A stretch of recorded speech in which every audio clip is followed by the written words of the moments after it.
Okay, you get the point. We're making Ube Oreo milkshakes today. Now you might be wondering, what's ube? You mean cute bae? No, I mean ube. Ube is a purple yam originating from the Philippines. To me, it tastes like a sweet potato, but less sweet. To start off, I'm going to make a shredded coconut rim using maple syrup and unsweetened shredded coconut. Like for this rim, you'll literally just dip the rim of your glass into maple syrup, then roll it into the shredded coconut. Set your glass aside, and now we'll make the milkshake. So we're making about 500 mils with this recipe. I used 300 mils of milk, and just so you know, the higher the fat content, the better this milkshake will taste. 4 scoops of vanilla ice cream,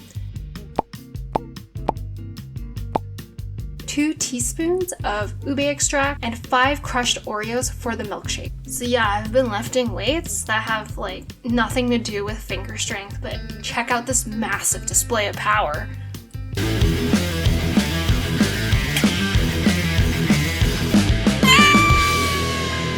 So as you can see, this massive display of power is actually not needed if you have a good blender. It's time. Because the Oreo cream has lower density than your solution, it will separate and rest on the top of your smoothie. So just stir it to redistribute. Here we go. Add in more crushed Oreos on top to finish, and you are good to go. Woo! And now you have this beautiful lavender colored smoothie.